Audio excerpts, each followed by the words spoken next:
wabarakatuh. Waalaikumsalam warahmatullahi wabarakatuh.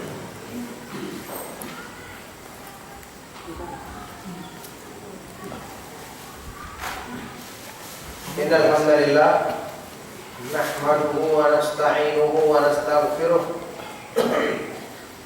wa na'udzu billahi min shururi anfusina wa min sayyiati a'malina. May yahdihillahu fala mudilla lahu wa may yudlil fala hadiya lahu. Wa asyhadu an la ilaha illallah wahdahu la syarika lahu wa asyhadu anna Muhammadan 'abduhu wa rasuluh.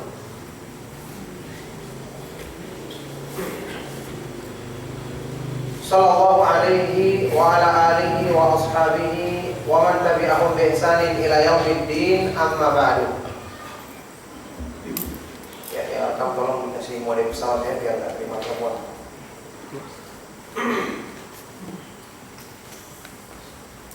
Alhamdulillah. Ma'asyiral ikhwa wal akhwat fid din rahimakumullah. Kita bersyukur kepada Allah Subhanahu wa taala atas semua limpahan nikmat dan karunia-Nya. Alhamdulillah. Pada malam hari ini kita dipertemukan kembali dengan izin Allah Subhanahu wa taala dalam lanjutan kajian kita membahas kitab yang sangat bermanfaat, Kitab Tauhid, tulisan Asy-Syaikh Al-Imam Al-Mujaddid Muhammad bin Abdul Wahhab At-Tamimi rahimahullahu ta'ala. Kitab Tauhid. Kita masih di pembahasan mengenai pengantar atau muqaddimah, atau yang berkedudukan sebagai muqaddimah dari kitab ini sebelum memasuki pembahasan dalam bab-bab yang lebih rinci tentang masalah tauhid. Setelah di pertemuan terakhir yang lalu kita telah membaca firman Allah Subhanahu wa taala dalam beberapa ayat di surah Al-An'am, yang ini kemudian disebut oleh sahabat yang mulia Mu'adz bin Jabal radhiyallahu taala anhu sebagai wasiat Rasulullah sallallahu alaihi wasallam allati 'alaiha khatamuhu. Wasiatnya Rasulullah sallallahu alaihi wasallam yang merupakan akhir dari apa yang beliau wasiatkan kepada umatnya, karena di dalamnya terkandung perintah untuk bertauhid yang merupakan hak Allah Subhanahu wa taala yang paling agung. Kemudian hak-hak lain yang berhubungan dengan pergaulan dengan sesama manusia, utamanya hak orang tua. Kemudian diakhiri dengan perintah untuk mengikuti jalan Allah Subhanahu wa taala yang lurus dan berpaling dari semua jalan yang menyimpang, yang ternyata sudah kita baca kemarin. Imam Ibnu Qayyim rahimahullah taala juga menafsirkan as-siratal mustaqim, jalan yang lurus adalah tauhidul ibadah dan tauhidul mutaba'ah. Tauhidul ibadah dan tauhidul mutaba'ah, mengesahkan Allah dalam beribadah dan mengkhususkan Rasulullah sallallahu alaihi wasallam dalam ittiba', mengikuti petunjuk beliau semata-mata dan tidak mengikuti yang lainnya. Nah, ini merupakan wasiat yang pantas disebut sebagai pesan yang merupakan hal yang sangat ditekankan oleh Rasulullah SAW kepada umatnya. Barakallahu fikum. Sekarang kita melangkah kepada lanjutan dari pembahasan kata pengantar kitab tauhid ini, hadis yang diriwayatkan oleh Imam Bukhari dan Muslim dari Mu'adz bin Jabal radhiyallahu taala anhu.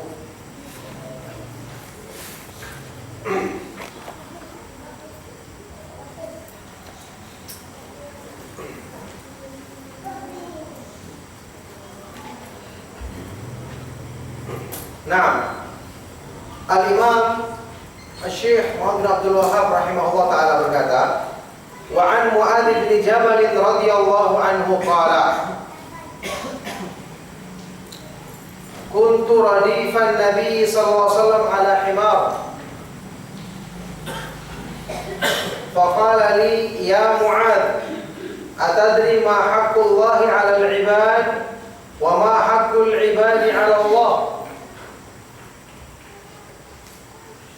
Qultu Allahu wa rasuluhu a'lam. أعلم قال حق الله على العباد أن يعبدوه ولا يشركوا به شيئا وحق العباد على الله ألا يعذب من لا يشرك به شيئا قلت يا رسول الله أفلا أبشر الناس قلت يا رسول الله أبشر الناس قال لا تبشرهم فيتكلوا أخرجاه في الصحيحين.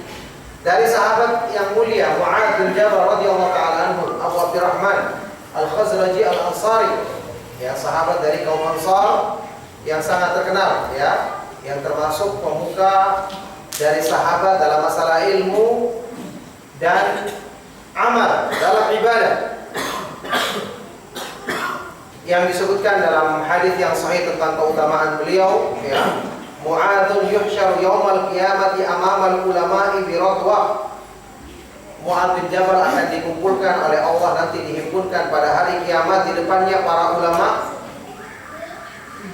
di hadapan mereka dengan jarak yang jauh. Ini menunjukkan ilmu dan keutamaan kemuliaan beliau. Mu'adz bin Jabal, sahabat yang terkenal, yang sudah kita ketahui, juga hadisnya pernah kita baca. Dia yang menjadi imam di kabilahnya atau di sukunya, yang dia menjadi imam setelah datang salat berjamaah, salat isya bersama Nabi SAW, kemudian pulang menjadi imam di kampungnya karena beliau yang paling berilmu di antara mereka. Baik, dari Mu'adz bin Jabal radhiyallahu ta'ala anhu, qala, beliau berkata, kuntu radifan Nabi sallallahu alaihi wasallam ala himar. Satu hari aku pernah membonceng di belakang Rasulullah sallallahu alaihi wasallam menunggang keledai. Menunggang keledai. Jadi boleh berboncengan, ya, selama hewan tunggangannya mampu. Bukan berarti hewan tunggangannya kecil terus yang berboncengan gemuk-gemuk. Wah, bisa pingsan nanti hewannya. Jadi selama itu tidak mendoliminya, selama dia mampu, maka itu termasuk hal yang diperbolehkan. Berboncengan, misalnya menunggangi kuda atau menunggangi unta, itu diperbolehkan. Ini malah keledai, ya. Ini juga menunjukkan sikap tawadhu'nya Rasulullah SAW, karena ini menunjukkan sikap merendahkan diri, mau berboncengan di atas kendaraan. Baik. Satu hari aku pernah berboncengan dengan Nabi SAW di atas keledai. Kemudian beliau bersabda kepadaku, Rasulullah SAW bersabda kepadaku, ya Mu'adz, atadri ma haqqullahi 'alal ibad? Wahai Mu'adz, apakah kamu mengetahui apa hak Allah bagi atas hamba-hambanya? Hak Allah yang wajib dipenuhi oleh hamba-hambanya. Wa ma haqqul ibadi 'ala Allah, dan apa hak hak yang wajib dipenuhi hamba-hamba atas Allah. Haqqullahi 'alal ibad, apa hak Allah yang wajib dipenuhi hamba-hambanya, dan apa hak hamba-hamba atas Allah Subhanahu wa taala yang Allah wajib memenuhinya karena Allah wajibkan bagi dirinya sendiri. Tidak ada satupun yang mewajibkan bagi Allah, tapi Allah bisa mewajibkan bagi dirinya sendiri. Maka Mu'adz bin Jabal, sahabat yang mulia, beradab, beliau mengatakan, qultu Allahu wa rasuluhu a'lam, aku katakan Allah dan Rasulnya yang lebih mengetahui.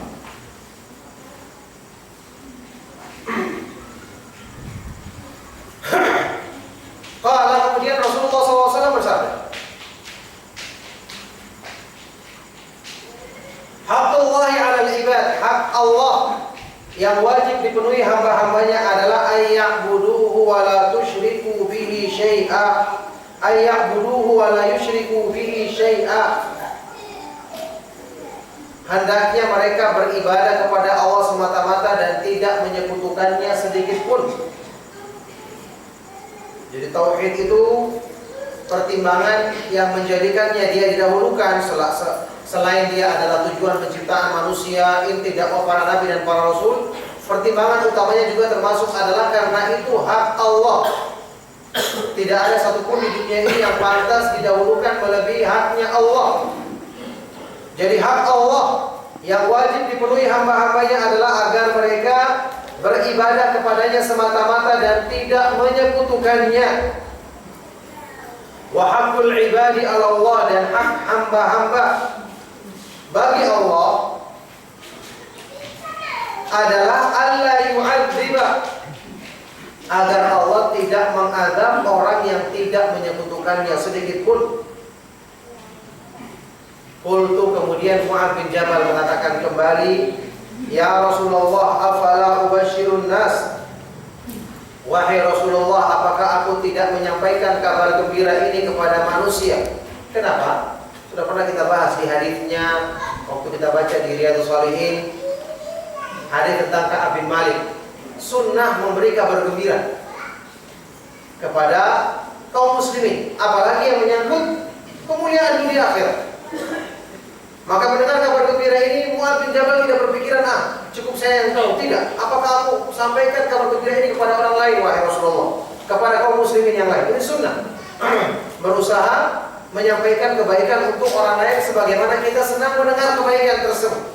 Kita suka mengamalkannya, kita juga suka menyampaikan kepada orang lain agar mereka mengamalkannya. Qala la tubashirhum fayattakilu, jangan kamu sampaikan kabar gembira ini kepada mereka sehingga mereka akan bersandar. Yani bagi orang-orang yang dikhawatirkan akan salah paham, jangan dulu sampaikan sama mereka. Butuh waktu setelah mereka paham baru disampaikan kabar gembira ini. Nah, ini hadis sahih riwayat Imam Bukhari dan Muslim. Pantas dibawakan oleh Syekh Muhammad bin Abdul Wahhab hadis ini karena ini merupakan mukaddimah yang penting dalam tauhid. Mukaddimah yang penting dalam tauhid.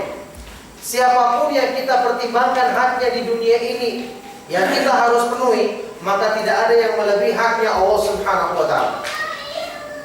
Tidak ada yang melebihi haknya Allah Subhanahu wa taala. Makanya orang yang memberikan perhatian kepada tauhid berarti dia telah menunaikan hak yang paling wajib.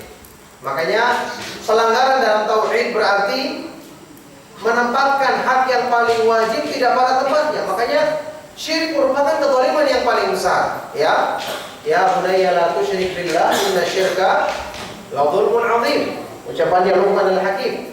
Wahai anakku, janganlah kamu berbuat syirik kepada Allah, karena syirik merupakan kezaliman yang paling besar, melanggar hak yang paling besar. Jelas merupakan kezaliman yang paling besar. Baik. Ini hadis Rasulullah SAW riwayat Imam Bukhari dan Muslim. Wallahi pantas hadis ini untuk kita pegang, kita sampaikan ke masyarakat. Tentu bagi mereka yang bisa memahaminya dengan benar, kita sampaikan bahwa ini adalah hak Allah Subhanahu wa taala, sehingga pertimbangan apapun tidak akan bisa melebihi mempertimbangkan pemenuhan hak Allah Subhanahu wa taala terlebih dahulu. Baik, kita perhatikan kandungan dari hadis ini. Ketika Rasulullah SAW bertanya kepada Mu'adz, apakah kamu mengetahui hak Allah yang wajib dipenuhi hamba-hambanya? Dan sebaliknya, ini dibuat dalam bentuk pertanyaan karena biasanya ini lebih menarik. Kalau kita ingin menyampaikan kepada seorang dengan metode yang menarik perhatian dalam bentuk pertanyaan, sehingga orang akan tertarik untuk mengetahui jawabannya. Kemudian Mu'adz bin Jabal radhiyallahu taala anhu di sini memberikan jawaban dengan adab yang tinggi. Ya, sudah pernah kita bahas di kitab Ma'alim fi Thariqi Thalabil Ilmi. Sesuatu yang harusnya selalu menghiasi bibirnya para penuntut ilmu. Kalau tidak tahu, katakan tidak tahu, la adri. Lebih bagus lagi dengan jawaban seperti ini. Ya, Allahu a'lam. Mu'adz bin Jabal di sini menjawab Allahu wa rasuluhu a'lam ketika Rasulullah SAW masih hidup. Ketika Rasulullah SAW telah meninggal dunia, katakan Allahu a'lam. Ini termasuk ilmu. Mengatakan tentang yang kita tidak tahu, Allah lebih mengetahuinya. Karena Manusia tidak akan mungkin mengetahui segala sesuatu. Termasuk sikap merendahkan diri yang menjadi sebab keberkahan ilmu, yang menjadi sebab manusia bebas dari tanggung jawab ketika ditanya di hadapan Allah Subhanahu wa taala, adalah dia tidak malu-malu untuk mengatakan Allahu a'lam. Allah Maha yang lebih mengetahuinya, atau la adri, aku tidak tahu, ya. Nah, makanya ini merupakan adab yang baik bagi seorang penuntut ilmu. Ketika ditanya tentang hal-hal yang tidak diketahuinya, dia kembalikan ilmunya kepada Allah Subhanahu wa taala yang Maha mengetahui. Baik. Apakah kamu mengetahui apa hak Allah atas hamba-hambanya? Dan apa hak hamba atas Allah Subhanahu wa taala? Jelas, hak Allah yang wajib dipenuhi hamba-hambanya adalah hak yang harus wajib, karena Allah Subhanahu wa taala yang menciptakan mereka, yang memberikan nikmat kepada mereka, maka Allah Subhanahu wa taala punya hak untuk dipenuhi, yaitu diibadahi semata-mata dan tidak disekutukan. Meskipun sudah kita ketahui, Allah Subhanahu wa taala tidak butuh disembah, tidak butuh diibadahi, karena kekuasaan dan kemuliaannya maha sempurna. Tidak akan bertambah dengan banyaknya orang yang beribadah dan tidak berkurang dengan banyaknya pelaku maksiat, ya kan? Ya ayyuhan nasu antumul fuqara'u ilallahi wallahu huwal ghaniyyul hamid. Wahai manusia, kalian adalah makhluk yang miskin, penuh dengan kekurangan, bergantung kepada Allah, sedangkan Allah Subhanahu wa taala dialah yang maha kaya lagi maha terpuji. Jadi kita beribadah atau kita berusaha memenuhi hak Allah, karena itu kembali untuk kemuliaan diri kita sendiri. Allah tidak butuh dengan amal manusia. Kenapa? Dia maha kaya, maha sempurna. Jangankan 1 orang, 10 orang, 100 orang, semua makhluk tidak dibutuhkan ibadahnya kepada Allah Subhanahu wa taala. Makanya Allah Subhanahu wa taala mengisyaratkan dalam Al-Qur'an ketika menyebutkan kewajiban haji bagi yang telah mampu. Walillahi 'alan nasi hajjul baiti man istata'a ilaihi sabila wa man kafara fa innallaha ghaniyyun 'anil 'alamin. Wajib bagi manusia untuk menunaikan haji bagi yang mampu melakukan perjalanan. Barang siapa yang kufur, tidak mau, maka Allah tidak butuh. Ghaniyyun, maha kaya, tidak butuh kepada semua makhluk di alam semesta. Yani siapa yang tidak taat, dia sendiri yang rugi, Allah tidak akan rugi. Ya ibadi innaka lan tablugha durri fatadurruni wa lan tablugha naf'i fatanfa'uni. Wahai hamba-hambaku, kalian tidak akan bisa mencapai keadaan yang bisa merugikan Allah atau memberikan manfaat kepada Allah. Kita harus ingat, semua yang kita lakukan manfaatnya untuk diri kita sendiri, karena Allah tidak butuh dengan amal kebaikan manusia. Hadis kursi riwayat Imam Bukhari yang saya sebutkan tadi. Allah Subhanahu wa taala berfirman, "Ya ibadi law anna awwalakum wa akhirakum wa insakum wa jinnakum kanu ala atqa qalbi rajulin wahidin minkum ma zada dzalika fi mulki syai'a." Ya ibadi law anna awwalakum wa akhirakum wa insakum wa jinnakum kanu ala afjari qalbi rajulin wahidin minkum ma naqasa dzalika min mulki syai'a. Wahai hamba-hambaku, seandainya orang yang paling pertama hidup di dunia sampai yang paling terakhir, jin maupun manusia, semua dalam keadaan setakwa-takwanya orang, semuanya taat, rajin beribadah, melaksanakan perintah Allah. Apa yang Allah sebutkan dalam hadis kursi ini, hal itu tidak menambah sedikit pun dari kekuasaanku, kemuliaanku. Wahai hamba-hambaku, sebaliknya, seandainya yang paling pertama hidup sampai terakhir di dunia ini, jin maupun manusia, semua dalam keadaan seburuk-buruk hati, maka hal itu sama sekali juga tidak mengurangi sedikit pun dari kekuasaanku. Ya ibadi innama hiya a'malukum uhsiha lakum thumma uwaffikum iyyaha faman wajada khairan falyahmadillah wa man wajada ghaira dzalika fala yalumanna illa nafsa. Amal-amal yang kamu kerjakan adalah untukmu sendiri yang aku hitung, dan aku akan sempurnakan balasannya untukmu, untuk manusia itu sendiri.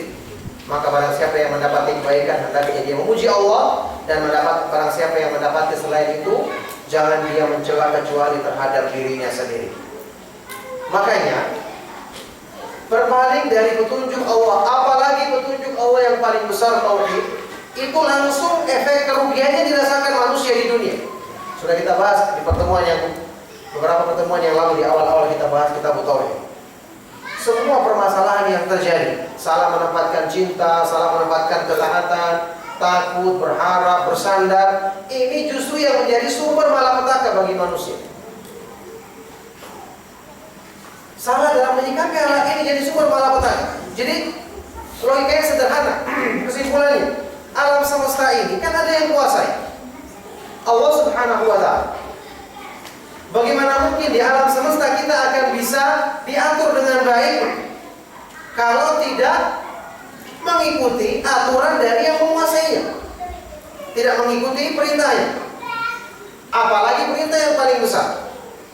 Jadi masalah iman, masalah tauhid, masalah-masalah yang berhubungan dengan keyakinan, akidah yang benar, justru ini inti dari semua permasalahan. Inti dari semua permasalahan. Coba kita baca kehidupannya orang-orang yang soleh sebelum kita.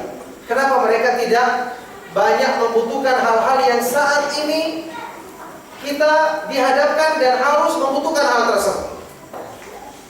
Masalah yang berhubungan dengan sakit saja. Kenapa mereka dulu sakitnya tidak macam-macam? Karena kehidupan mereka mengikuti aturan dari yang menguasai alam semesta, yang maha penyembuh, yang maha mengatur alam semesta. Kenapa mereka dulu kehidupannya cukup dengan fasilitas yang ada? Sekarang tidak mungkin kita hidup dengan kehidupan yang zaman dahulu. Padahal dengan fasilitas yang ada juga kebaikan kita kalah dengan mereka. Jadi permasalahannya adalah permasalahan itu atau kesulitan atau penderitaan itu timbul sesuai dengan jauhnya manusia dari upaya untuk menyempurnakan penghambaan dirinya kepada Allah Subhanahu wa ta'ala. Itu inti dari semua permasalahan. Jadi orang yang beriman itu punya satu kaidah. Setiap dia melangkah, setiap dia berjalan, setiap dia mengusahakan sesuatu, prinsipnya satu, tidak perlu repot-repot pikirkan usaha ini apa, sebab yang saya lakukan ini apa, pekerjaan ini apa, perbuatan yang saya mau kerjakan apa. Tidak perlu antum pikirkan, karena dipikirkan bagaimanapun tetap ada risikonya. Sebaik apapun kita rancang dan atur, tetap ada resikonya. Kita bahkan pernah dengar orang lain yang tertimpa resiko keburukan tersebut, tapi ada juga yang bisa menjalaninya dengan baik. Tidak perlu kita pikirkan, karena ini belum terjadi dan bukan di bawah kekuasaan kita untuk menentukan apakah hasilnya baik atau tidak. Yang perlu kita pikirkan adalah sebelum terjadi resikonya, dekatkan diri kita dengan yang maha mengatur, menguasai, menciptakan resiko tersebut, menciptakan sebab dan akibat. Selesai masalah. Kalau sudah dia yang pegang, terus apa yang kita takutkan? Jadi permasalahan tauhid dan iman ini benar-benar yang merupakan inti dari semua permasalahan kita, tanpa kecuali. Bahkan ini merupakan inti dari keadaan di alam semesta. Makanya berpegang dengan tauhid, menunaikan hak Allah, ini benar-benar berarti menegakkan keadilan yang paling tinggi di muka bumi. Ketika Allah menyebutkan tentang tauhid dalam surat Al-Imran, Allah menyebutkan syahidallahu annahu la ilaha illa huwa wal malaikatu wa ulul ilmi qa'iman bil qist. Allah mempersaksikan bahwa tidak ada sembahan yang benar kecuali Dia. La ilaha illallah, tauhid. Para malaikat mempersaksikan, orang-orang yang berilmu mempersaksikan. Untuk apa? Untuk menegakkan keadilan. Tauhid adalah keadilan yang paling tinggi. Orang yang tidak bertauhid tidak mungkin adil. Bagaimanapun gembar-gembornya, pasti zalim dan pasti akan merusak. Makanya hadis ini benar-benar memberikan pelajaran kepada kita, ya. Hak yang paling utama untuk kita perhatikan supaya tatanan kehidupan kita seimbang, keadaan diri kita seimbang, keadaan manusia di sekitar kita seimbang, di lingkungan seimbang, semua harus kembali kepada keadilan yang menjadikan alam semesta ini seimbang dengan sebenarnya itu mentauhidkan Allah Subhanahu wa ta'ala. Makanya kenapa semua makhluk yang ada di alam semesta ini selalu datang kepada Allah sebagai hamba? In kullu man fis samawati wal ardi illa atir rahmani abda. Tidak lain, semua makhluk yang ada di langit dan di bumi kecuali mendatangi Allah sebagai hamba. Semua makhluk-makhluk besar kalau ditanya, mereka semua ingin menjadi hamba Allah, karena mereka tidak ingin kerusakan. Cuma manusia saja, karena ada tipu daya syaitan, ada hawa nafsu yang kemudian melanggar hal-hal yang seperti ini, sehingga kerusakan di alam semesta terjadi karena perbuatan dosa dan tangan-tangan yang dilakukan oleh manusia. Na'udzubillah min dzalik. Nah, baik. Ada pembahasan di sini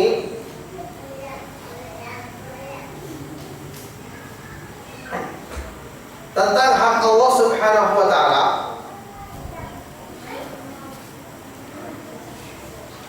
Ya, hak hamba yang wajib dipenuhi oleh Allah Subhanahu wa taala dan hak Allah yang wajib dipenuhi oleh hamba. Yang sudah kita tahu tadi, hak Allah itu kita amalkan bukan karena Allah butuh, karena Allah tidak membutuhkan amalan manusia. Ada pembahasan yang dibahas oleh para ulama di sini. Kalau dikatakan hak Allah yang wajib dipenuhi oleh hambanya, ini wajar. Karena Allah yang menciptakan kita, yang memberikan perintah kepada kita, melarang kita. Perintah yang terbesar adalah tauhid, larangan terbesar adalah syirik. Memerintahkan kewajiban-kewajiban, maka hamba wajib untuk memenuhinya. Yang melanggar akan mendapatkan azab yang besar. Na'udzubillah min dzalik, sudah pernah kita bahas, yaitu kekal dalam neraka bagi yang meninggal dunia di atas perbuatan syirik belum bertobat. Baik, bagaimana memahami hak hamba atas Allah? Tidak mungkin hamba itu mewajibkan bagi Allah, karena Allah Subhanahu wa taala tidak ada yang bisa menguasai atau mengaturnya. Maka diterangkan oleh para ulama di sini, ini artinya adalah hak yang Allah wajibkan bagi dirinya sendiri karena anugerah dan nikmatnya kepada hamba. Hak yang Allah wajibkan bagi dirinya sendiri. Apakah Allah bisa mewajibkan bagi dirinya sesuatu? Bisa. Kata Rabbukum ala nafsihi rahmah. Allah menetapkan, mewajibkan bagi dirinya sifat rahmat. Kenapa kita harus katakan Allah mewajibkan bagi dirinya sendiri? Karena Allah Subhanahu wa ta'ala maha kuasa atas segala sesuatu. Kalau dia ingin menzalimi hambanya, tidak ada yang bisa menghalangi. Iya kan? Seandainya ini Allah ingin membinasakan semua makhluk di alam semesta, ada yang bisa mencegah? Tidak. Tapi Allah mengharamkan itu bagi dirinya, sifat zalim. Makanya disebutkan dalam hadis kursi riwayat Imam Muslim, Allah Subhanahu wa taala berfirman, "Inna rahmati sabaqat ghadabi." Sesungguhnya rahmatku mendahului atau mengalahkan kemurkaanku. Allah Subhanahu wa taala yang menghendaki rahmatnya itu lebih menguasai kemurkaannya, sehingga rahmatnya selalu didahulukannya dalam perlakuan hamba-hambanya. Baik, tadi kezaliman. Kezaliman tidak ada yang bisa mencegah Allah melakukan apa saja. Ingin menghancurkan alam semesta, sampai disebutkan dalam sebuah hadis yang sahih, Inna Allah azza wa jalla law adzaba ahla samawatihi wa ahla ardihi la'adzabahum wa huwa ghairu zalimin lahum. Sesungguhnya Allah Subhanahu wa taala, jangan. Seandainya dia ingin menyiksa semua penduduk langit dan di bumi, maka Allah bisa melakukannya, mengadab mereka dalam keadaan dia tidak dikatakan berbuat zalim, karena semua miliknya. Tapi Allah Subhanahu wa taala tidak melakukan itu. Allah bisa mewajibkan bagi dirinya apa yang dikehendaki, mengharamkan bagi dirinya apa yang dikehendaki. Makanya disebutkan dalam hadis kursi dalam Arba'in Nawawiyah, hadis riwayat Imam Bukhari atau Imam Muslim. Ya ibadi inni haramtu dzulma ala nafsi wa ja'altuhu bainakum muharraman fala tadzalamu. Wahai hamba-hambaku, sesungguhnya aku, kata Allah, mengharamkan zalim bagi diriku, dan aku jadikan zalim itu diharamkan di antara kamu. Maka janganlah kalian saling menzalimi. Dari sini sebagian dari para ulama ada yang merasa berat menggunakan lafaz Allah mewajibkan bagi dirinya. Padahal tidak ada alasan untuk merasa berat. Karena Allah menyebutkan dalam hadis-hadis yang sahih, Allah mewajibkan bagi dirinya, mengharamkan bagi dirinya kayak zalim tadi. Maka ini tidak ada masalah karena ada dalilnya. Makanya pendapat yang terkuat dalam masalah memaknai sabda Nabi SAW di sini, hak hamba atas Allah. Maksudnya hak yang Allah wajibkan bagi dirinya sendiri untuk dia penuhi jika hamba melaksanakan tauhid dan tidak menyekutukannya. Ada pernyataan yang diterangkan oleh Syekhul Islam Ibnu Taimiyah rahimahullah taala dibuktikan dalam kitab Fathul Majid. Beliau berkata, "Kaunul muti'i yastahiqqul jazaa'a huwa istihqaqu in'amin wa fadl. Laisa huwa istihqaqu muqabalah." Orang yang mentaati perintah Allah, dia berhak mendapatkan pahala. Ini adalah hak anugerah dan karunia Allah, bukan hak balasan. Antum paham maksudnya? Kalau dalam hubungan manusia dengan manusia, orang berbuat baik kepada orang lain, maka dia berhak menerima balasan kebaikan dari kita. Iya kan? Karena posisinya sama-sama membutuhkan, sama-sama tidak punya jasa sebelumnya. Tapi ketika hubungannya dengan Allah tidak bisa dikatakan ini hak yang merupakan balasan. Kenapa? Nikmat Allah tidak mungkin bisa dihitung. Orang yang mentaati perintah Allah bertauhid, dia berhak untuk mendapatkan balasan tidak diazab atau mau surga. Tidak bisa dikatakan ini sama dengan hak berbuat baik kepada manusia dengan manusia lainnya. Kenapa? Nikmat Allah, dia yang menciptakan manusia, dia memberikan hidayah, dia yang mengampuni dosa-dosa, dia yang menyiapkan surga, memberikan taufik untuk masuk surga, memudahkan jalan menuju surga.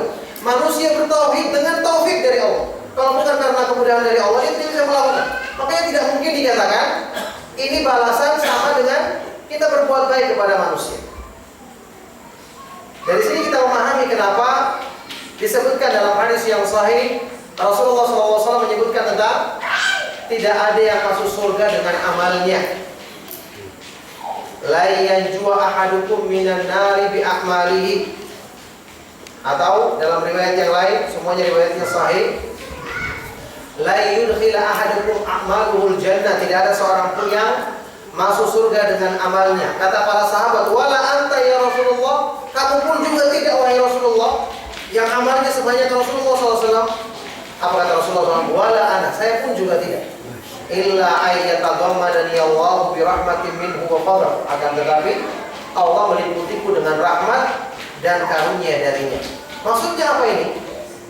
Maksudnya kalau mau digantikan amal itu sebagai balasan untuk mendapatkan surga, tidak pantas. Karena kita beramal pun taufik dari Allah, kemudahan dari Allah.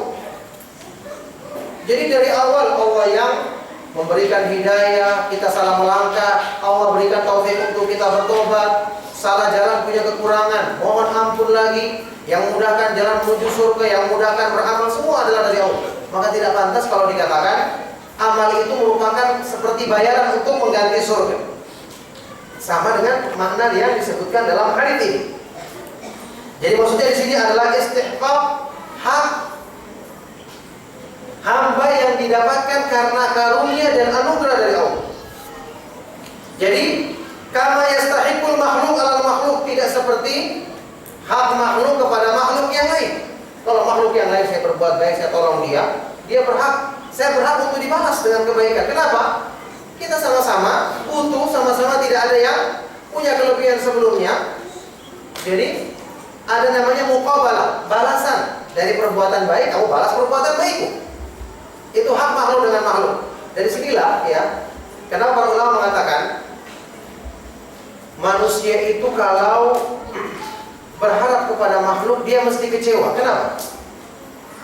Karena setiap makhluk itu butuh balasan. Tidak ada makhluk yang tidak membutuhkan makhluk yang lain. Antum berharap sama makhluk ini, dia juga berharap sama kamu. Tidak ada yang murni. Kenapa? Makhluk bergantung kepada yang lain. Beda kalau kita berharap kepada Allah. Dia tidak mengharapkan kecuali kebaikan untuk kita.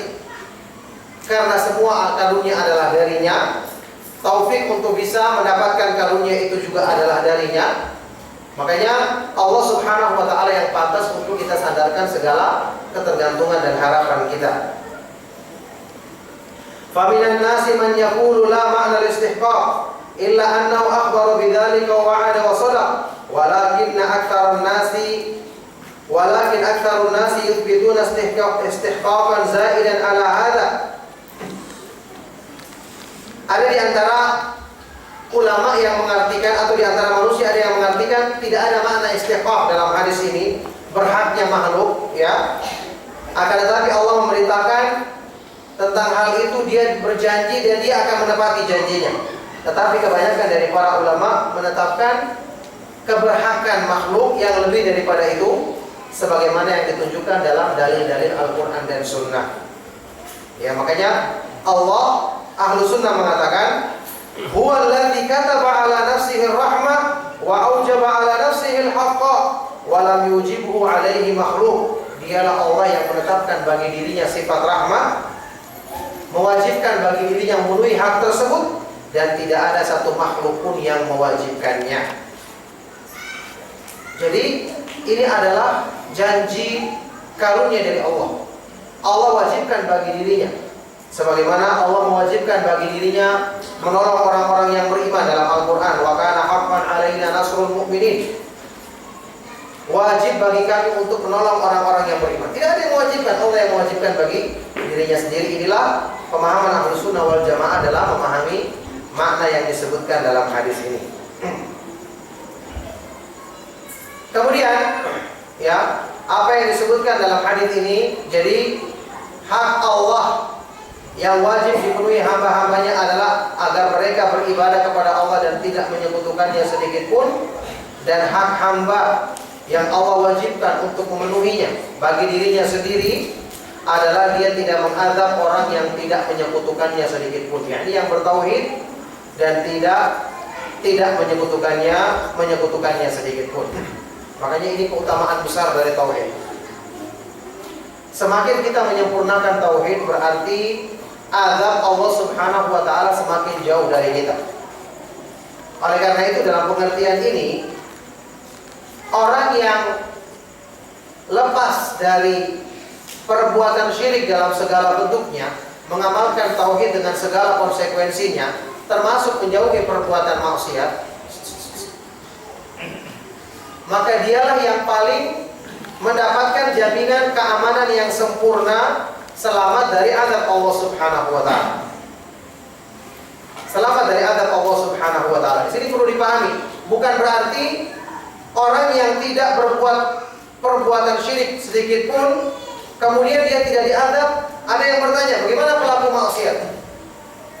Orang yang melakukan perbuatan maksiat, apalagi dia melakukan dengan sengaja, apalagi kemudian dia tidak bertobat, tidak takut kepada Allah, ini menunjukkan ada kelemahan dalam iman.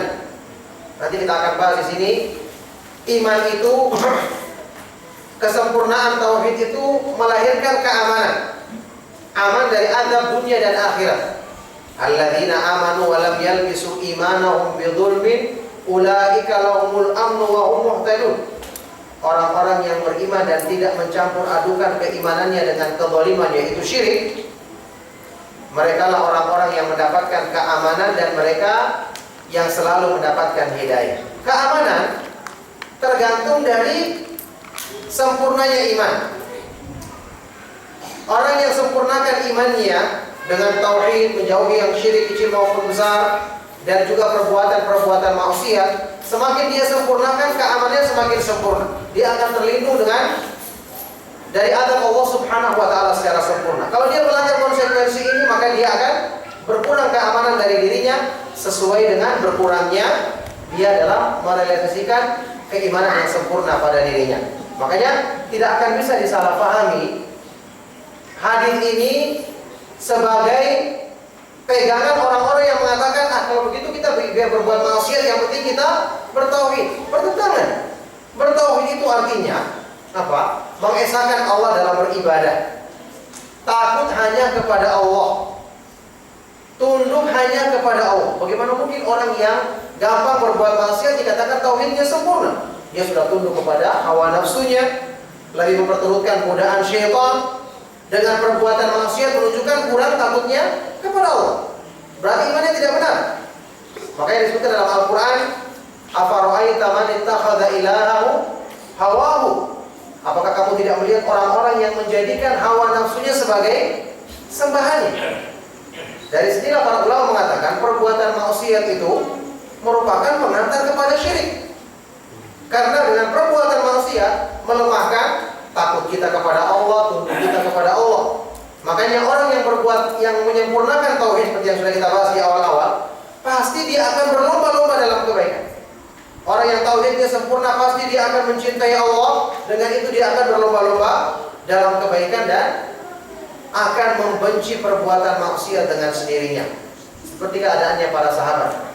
Walakinnallaha habbaba ilaikumul iman wa zayyanahu fi qulubikum wa karraha ilaikum al-kufra wal fusuq wal isyan.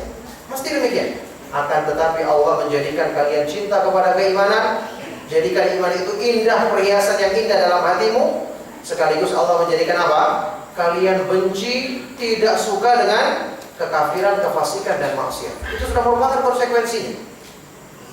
Makanya tauhid yang sempurna tidak akan menjadikan seorang meremehkan perbuatan maksiat.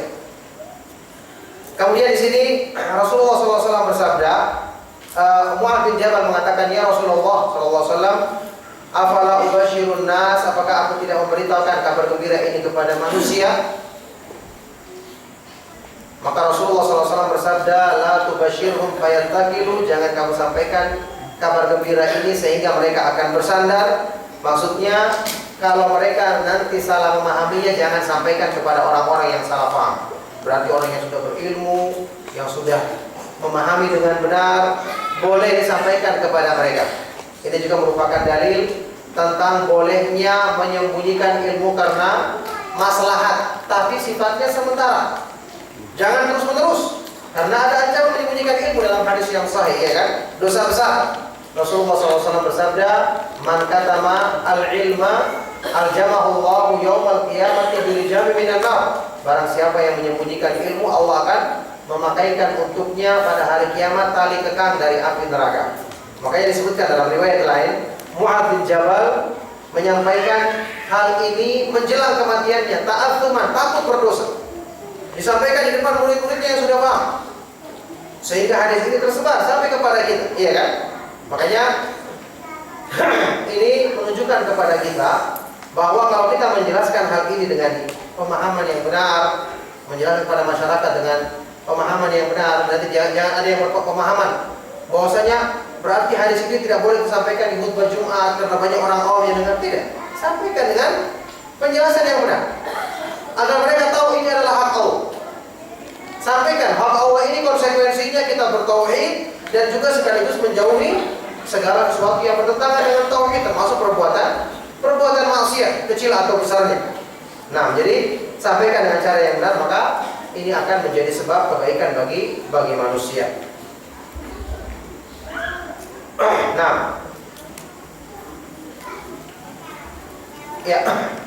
Kemudian sebagian dari para ulama juga menjelaskan, ya, bahwa orang yang telah memahami, kalau memahami pemahaman agama yang benar, ketika mereka mendengarkan kabar gembira seperti ini, tidak akan menimbulkan rasa malas dalam beribadah.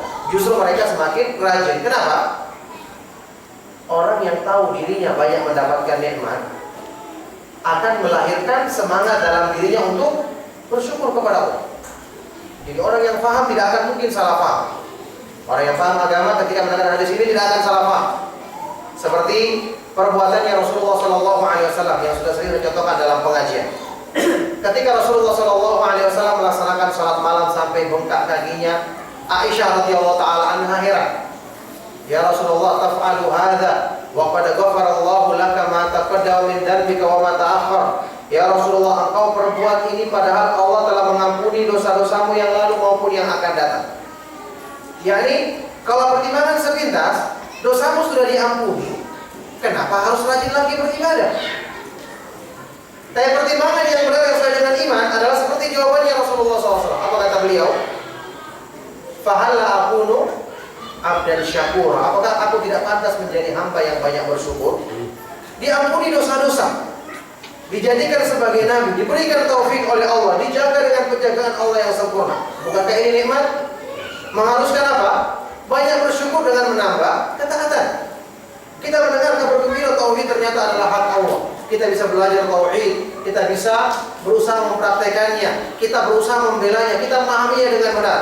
Ini adalah nikmat dari siapa? Nikmat dari Allah. Mengharuskan kita bersyukur, berdoa kepada Allah agar nikmat ini dijaga, mempraktekannya dengan sebaik-baiknya, menambah semangat kita dalam melakukan kebaikan. Ini pemahaman yang benar. Makanya tauhid menjadikan seorang itu akan bersangka baik kepada Allah dan menambah kebaikannya. Kata Al-Hasan Al-Basri, innal mu'mina ahsana dhanna bi rabbih fa ahsana al-amal wa innal fajira asa'a dhanna bi rabbih fa asa'a al-amal. Orang yang beriman itu selalu bersangka baik kepada Allah, maka dia akan memperbaiki amalnya. Sedangkan orang yang rusak imannya selalu bersangka buruk kepada Allah, sehingga dia juga akan melakukan keburukan dalam amalnya. Na'udzubillah min dzalik. Barakallahu fikum. Ya, sudah waktu ya. Ada nanti terakhir pembahasan di sini adalah tentang beberapa masail faedah yang disampaikan oleh Syekh di akhir kata pengantar ini. Ya, sebelum kita masuki bab yang lebih rinci, kita akan baca insyaallah di pertemuan berikutnya.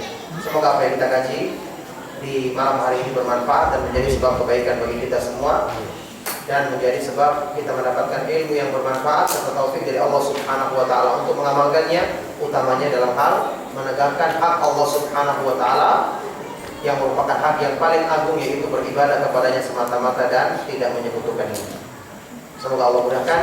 Saya cukupkan, mohon maaf jika ada yang salah dan kurang. Sallallahu wasallam wa baraka ala nabiyina Muhammad wa ala alihi wa sahbihi wa man tabi'ahum bi ihsan ila yaumiddin walhamdulillahi rabbil alamin. Ada pertanyaan, Fadhil? Ustaz. Wow, Masya Allah. kemarin orang di kanan sekarang jadi golongan kiri. Dalam majlis.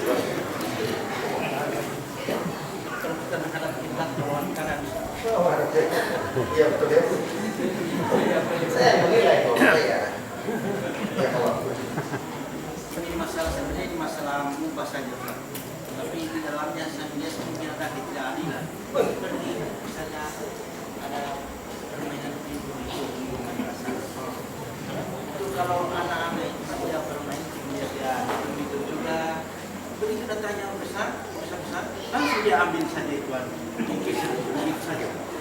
Padahal mungkin memiliki hak yang sama dengan dia. Itu tergantung dari yang punya. Kalau yang punya mengharuskan seperti itu, ya makanya ketika saya kemarin sedang main, ada anak-anak keluar main. Saya katakan sama ikhwan-ikhwan, biarkan dulu mereka main, karena mereka keluar main sebentar waktunya. Nah setelah itu antum melanjutkan kembali.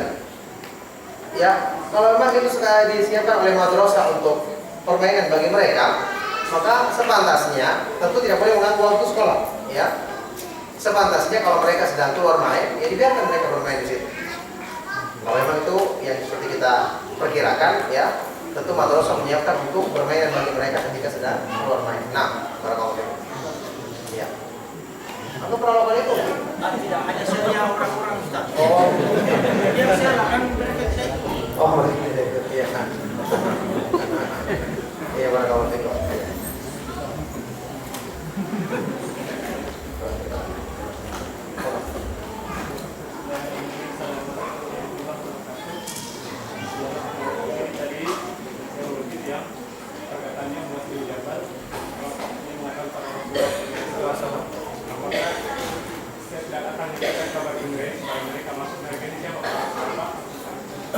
Mubasyirun nas semua, termasuk para sahabat, kan termasuk dia sahabat kan bermacam-macam bertingkat-tingkat.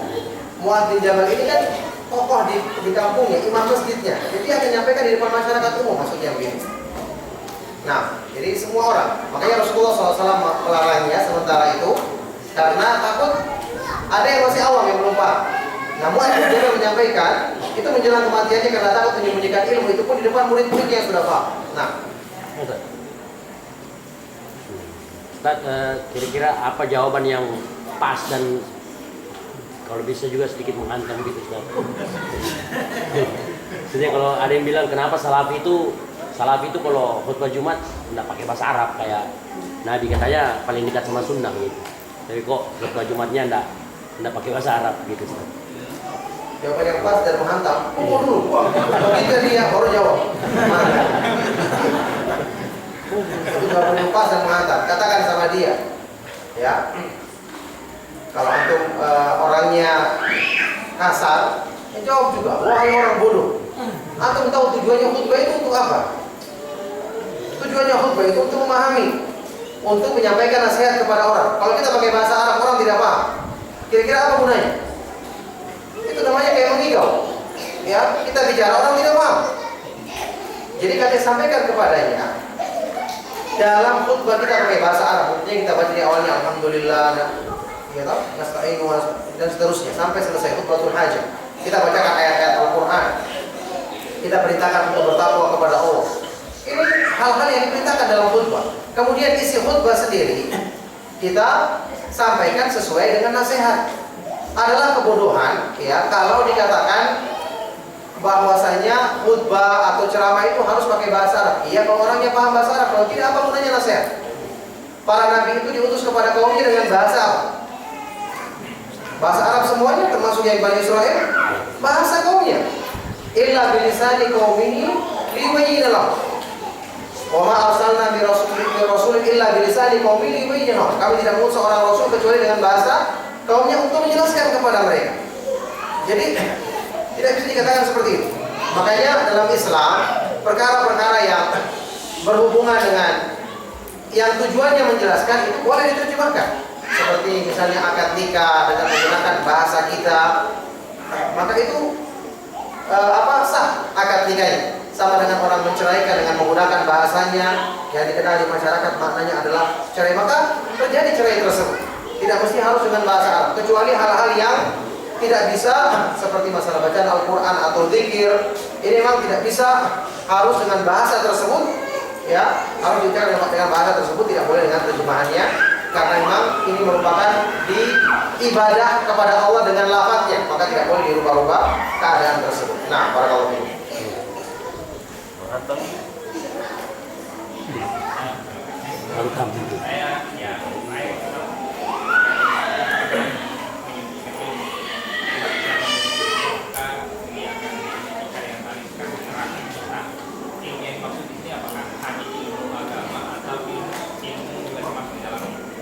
Iya, ilmu yang menyangkut kemaslahatan, yang dibutuhkan oleh seseorang untuk hal-hal yang berhubungan dengan kebaikan dirinya. Tidak boleh disembunyikan. Kalau kita mengetahui, kita sampaikan kepada mereka karena ini untuk kebaikan bagi dia, berarti kita dapatkan pahala. Itu kan termasuk yang Allah Subhanahu wa taala ajarkan kepada kita. Hendaknya kita sampaikan kemaslahatan atau hal-hal yang mendatangkan kebaikan. Tentu yang utama adalah ilmu agama. Nah, barakallahu fiikum. Coba tadi. Ya. Jika kita berdoa, kita melihat waktu-waktu yang mudah. Ketika kita berdoa tersebut, kita meyakini bahwa doa kita akan diterima. Apakah dengan perkara yang begitu, ini termasuk salah satu kita mendengarkan diri dengan janji-janjinya Allah bahwa itu akan dikabulkan doanya. Dengan hadis ini yang pertama, yang kedua, bagaimana hukum orang yang menyadarkan diri dengan keluasan rahmat Allah, apakah dia termasuk syirik? Kalau dia syirik besar atau syirik percaya? Ya, barakallahu fiikum. Yang pertama masalah doa. Optimis dengan janji Allah, berharap agar dikabulkan doa, benar. Tetapi optimis ada yang berlebihan sampai dikatakan oleh para ulama dia menjadi gurur, tertipu. Ada orang yang merasa pede dengan amalnya, dia sudah bisa merasa dirinya sudah kemungkinan masuk neraka sudah tidak ada lagi dan seterusnya. Ini tertipu namanya.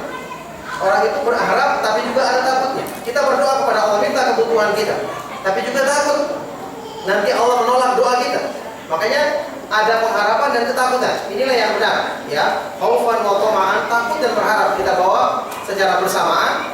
yang dengan cara inilah Allah Subhanahu wa taala akan memberikan kebaikan kepada hamba tersebut sesuai dengan ketergantungan hati hamba tersebut kepada Allah. Bergantung hatinya hamba itu kan dengan takut dan berharap. Jadi kalau kita optimis dikabulkan, kita penuhi syarat-syaratnya, kita berharap kepada Allah, ini benar. Tapi juga harus ada takut, karena Allah Subhanahu wa taala juga yang memberikan ancaman tentang orang-orang yang tidak benar dalam doanya sehingga ditolak doanya. Ini yang menjadikan kita takut, makanya kita berlindung juga kepada Allah dari ketakutan tersebut. Nah, itu yang pertama. Yang kedua, bersandar kepada rahmat Allah. Tentu tidak syirik, rahmat Allah itu bukan makhluk. Rahmat Allah, sifat-sifat Allah itu bukan makhluk. Misalnya kita mengatakan saya berlindung dengan keagungan Allah, ini tidak syirik. Karena keagungan Allah, Azzamatullah, Al-Azim, Allah Maha Agung, ini bukan makhluk. Seperti makanya hadis yang menyebutkan a'udzu bikalimatillahi at-tammati min syarri ma khalaq. Aku berlindung dengan kalimat Allah. Kalimat Allah, firman Allah, bukan makhluk. Dia adalah sifat-sifat Allah, makanya tidak syirik. Seandainya ini makhluk Allah, maka berarti syirik, ya kan? Karena bersandar atau berlindung kepada selain Allah kan perbuatan syirik. Kalimat Allah, sifat-sifat Allah, rahmat Allah ini bukan perbuatan syirik. Ya Hayyu ya Qayyum bi rahmatika astaghitsu, ya kan? Dengan rahmatmu aku minta pertolongan. Rahmat Allah bukan syirik, bukan makhluk. Seandainya rahmat itu makhluk, berarti minta pertolongan dengan rahmat Allah itu adalah syirik, karena tidak boleh minta pertolongan dengan makhluk. Makanya sifat-sifat Allah itu karena dia adalah sifat yang ada pada Allah, dia bukan makhluk, maka berlindung kepada Allah, bersandar kepada sifat-sifatnya, kepada rahmatnya, ini bukan termasuk kesyirikan, bahkan ini termasuk doa yang sebagainya diajarkan oleh Rasulullah SAW dalam hadis yang sahih. Ya, barakallahu fikum, kita cukupkan. Subhanallah wa bihamdika asyhadu an la ilaha illa anta astaghfiruka wa atubu ilaik. Wassalamualaikum warahmatullahi